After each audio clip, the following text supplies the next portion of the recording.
Alright, pretty excited about this. Finally the day has come to take the air shock off the bike and throw on a coil. Really reached out to Cane Creek to sort some issues out with my inline, and their suggestion was to actually go with this shock. As you can see, they are all hand built in, I believe in Carolina, North Carolina, something like that. This one's quality checked by Dell, whoever that is.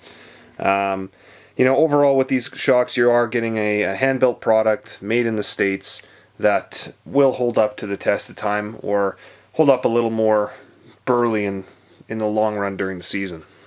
For anyone with a giant rein, this is the model and stroke length that I actually got. So if anyone's looking to get the right sizing, that's for you right there. Now I'm going to go ahead and unbox this thing for you guys. Check it out.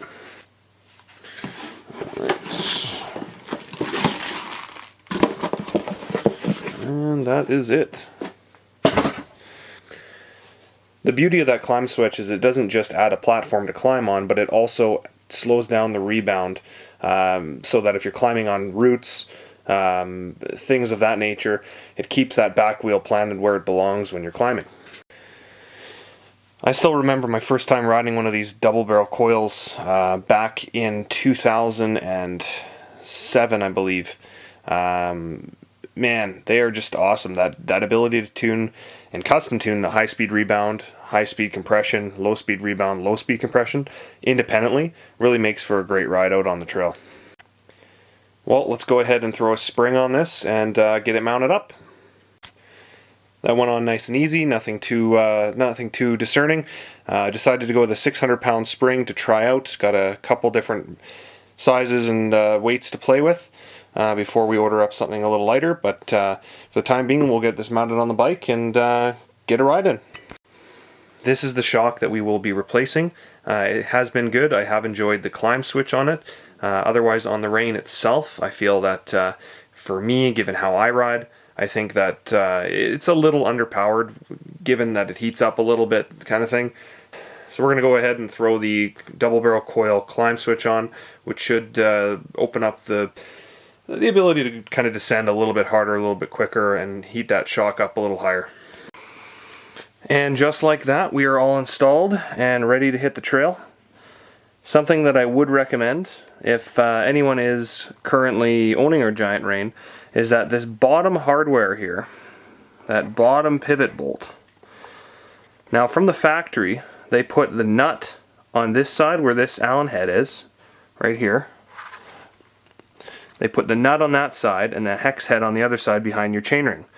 I recommend flipping that around so that anytime you want to pull that bolt out again, it comes out the non-drive side, in that now you don't have to be removing cranksets every time you want to change a spring or want to take that pivot apart for whatever reason. You don't have to take off that crankset. So we're all bolted up.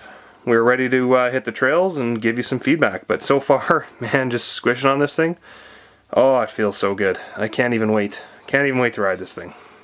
Super high expectations on this. And there we have it. We have, there's our double barrel coil climb switch.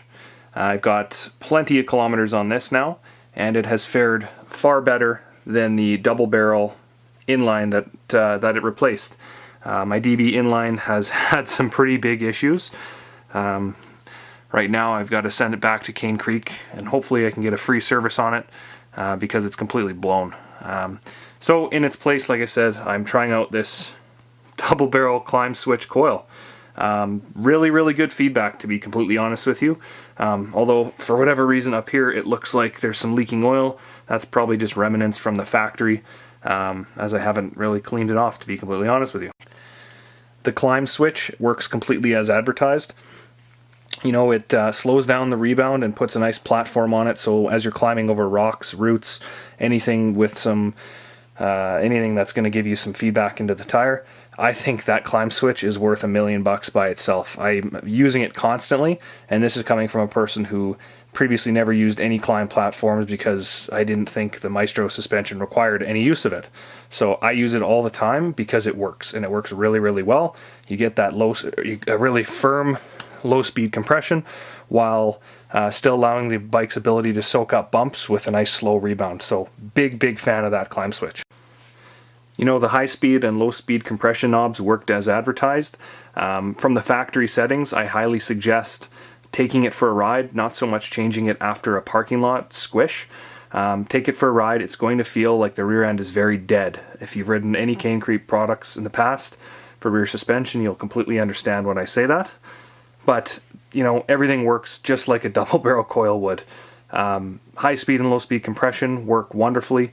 Once you pop through the low speed compression, it opens up a pop valve and allows the high speed circuit to get activated, and conversely so with the rebound side of things. So everything works. Trail side adjustments, the tools, you're using our Allen keys, but like I said, once you find the sweet spot, I tend to just leave it alone. So really good. You know, for my coil size, I'm about 220 pounds, and decided to go for a little bit stiffer of a coil than what I should have.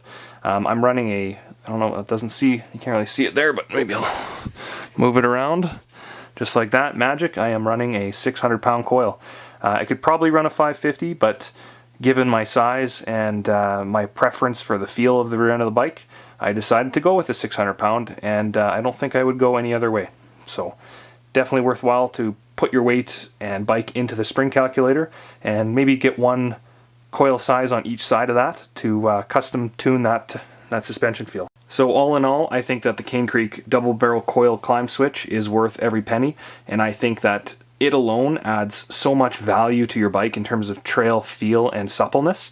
I would actually put it into the same category as tires, in that it's one of the biggest bolt-on improvements that you can make to feeling the trail and riding safely and progressing your ability. So that's all I got for you guys. Hopefully you liked it, and stay tuned for more. Appreciate you guys stopping by. Later.